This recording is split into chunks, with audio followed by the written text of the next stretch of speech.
when he was really young, when he was just 9. दिग्गज निवेशक, Ace investor. The director of KDS Security. The stock market is higher, it's all.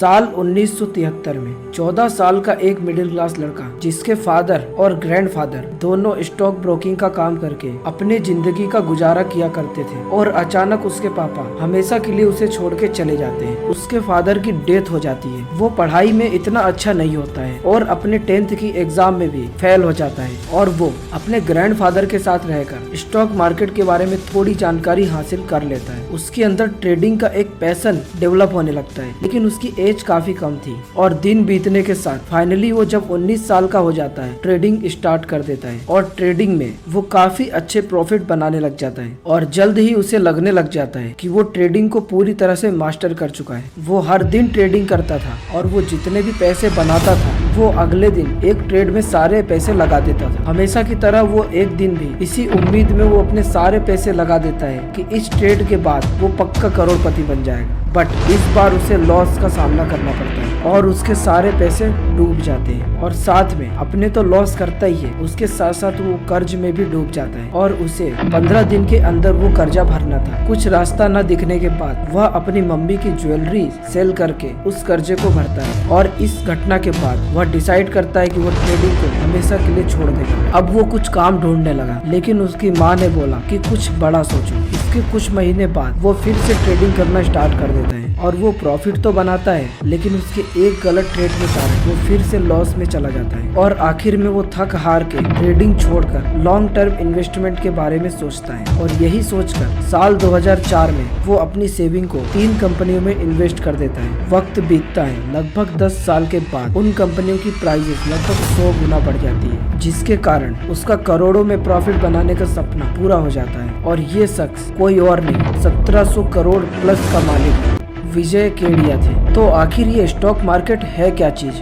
जो हमारी life को इतना ज्यादा impact कर सकता है? इंडिया में इसकी शुरुआत ब्रिटिश ईस्ट इंडिया कंपनी ने अपने वेंचर्स के लिए फंड जुटाने के लिए बॉन्ड्स और शेयर्स इशू करके की थी और बॉम्बे उस समय का सबसे बिजी ट्रेडिंग स्पॉट रहा था और इंडिया में ट्रेडिंग की शुरुआत भी टाउन हॉल के सामने खड़े बरगद के पेड़ से हुई थी और धीरे धीरे मुंबई में स्टॉक ब्रोकर्स की संख्या तेजी से बढ़ने लगती है और आगे चलकर सन 1875 में 22 स्टॉक ब्रोकर्स का ग्रुप मिलकर एशिया के फर्स्ट स्टॉक ब्रोकर की नींव रखी थी, द बॉम्बे स्टॉक एक्सचेंज की, जिसे आज हम शॉर्ट में BSE बोलते हैं। आजादी के बाद साल 1977 में Reliance company Bombay stock exchange में लिस्ट किया जाता है और इंडियन स्टॉक मार्केट में शुरुआत होती है एक नए एरा की और इन सब में एक्टिविटी को रेगुलेट करने के लिए ताकि कोई स्कैम या फर्जीवाड़ा ना हो, इसके लिए सेबी की स्थापना की। इसी के साथ साल 1993 में नेशनल स्टॉक एक्सचेंज, जिसे हम आज NSE भी बोलते हैं, उसकी स्थापना की गई थी और आज इंडिया का बॉम्बे स्टॉक एक्सचेंज दुनिया के लार्जेस्ट स्टॉक एक्सचेंज में 6th नंबर पर आता है। वहीं NSE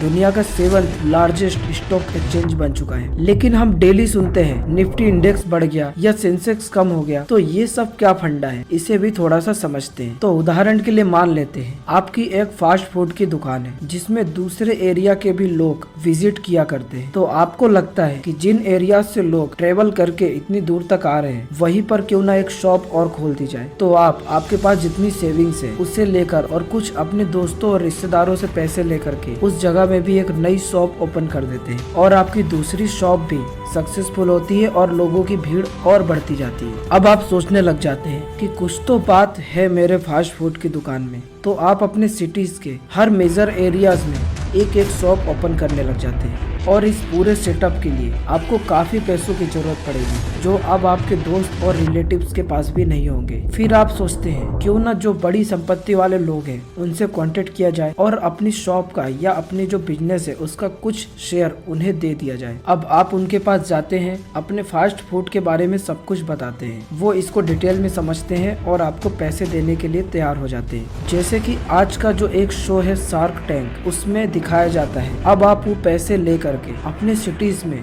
शॉप ओपन कर देते हो और अब वो सारे स्टोर्स भी सक्सेसफुली रन होने लगते हैं और आपके फास्ट फूड बिजनेस की चर्चा पूरे शहर में होने लग जाती है। अब आपके मन में आता है कि सिर्फ अपने शहर में नहीं बल्कि पूरे देश में फास्ट फूड का ब्रांच हो। अब आपको और ज्यादा पैसा चाहिए, और क्योंकि इन्वेस्टर भी आपको अब पैसा दे चुके थे, तो अब आप सोचते हो कि क्यों ना आम पब्लिक की हेल्प ली जाए और उन्हें इसके बदले में कुछ कंपनी के शेयर्स दे दिए जाएंगे, और इसी प्रोसेस को आईपीओ कहा जाता है। तो इसके लिए आपको सारे जरूरी डॉक्यूमेंट्स तैयार करवाने होंगे, क्योंकि पब्लिक अब आपकी कंपनी का हिस्सा बनने वाली है और कुछ जरूरी जानकारी उन्हें चाहिए होगी। और सारे डॉक्यूमेंट्स रेडी करके आप जाएंगे सेबी के पास, और सेबी आपके बिजनेस की सारी रिपोर्ट्स को देखेगा। इसके बाद वो डिसाइड करेगा कि आपकी कंपनी पब्लिक में लिस्ट करने लायक है या नहीं। और ये सारे डॉक्यूमेंटेशन करने के बाद आप पब्लिक तक ये न्यूज़ पहुंचाते हैं कि अब आप भी हमारे फास्ट फूड बिजनेस का एक हिस्सा बन सकते हैं। और इसके लिए आप अलग अलग तरीके से मार्केटिंग करते हैं ताकि सबको पता चल जाए कि आपकी कंपनी अब पब्लिक में लिस्ट होने वाली है। और अब आप अपने शेयर का मैक्सिमम और मिनिमम प्राइस डिसाइड करते हैं, लगभग 100 से 200 के आसपास का, और आप पब्लिक में 3 से 4 दिन तक बिडिंग करने का मौका देते हैं। और जैसे कि पब्लिक अगर मैक्सिमम 150 तक बिडिंग करती है तो आप अपने एक शेयर का प्राइस 150 तक रख देते हैं। और फिर इसके बाद फाइनली आपकी फास्ट फूड बिजनेस पब्लिक में लिस्टेड हो गया है। अब जो लोग आपके फास्ट फूड बिजनेस में आया करते थे या आपकी शॉप में जो भीड़ हुआ करती थी, जिनको विश्वास है कि आपका बिजनेस और तेजी से आगे बढ़ेगा और आपके फास्ट फूड में कुछ तो बात जरूर है और ये कंपनी पक्का आगे जाएगी, तो वो लोग आपके कंपनी के शेयर्स को खरीद लेते हैं। अब आपके पास फंड्स आ जाता है और आप पूरे देश भर में अपनी फास्ट फूड की दुकान ओपन कर देते हैं। और अब जो शेयर्स पब्लिक ने बाय किया था वो अब मार्केट में बाइंग और सेलिंग के लिए अवेलेबल हो जाता है, और ये प्रोसेस हर मिनट चलती रहती है। और फिर ये पूरा काम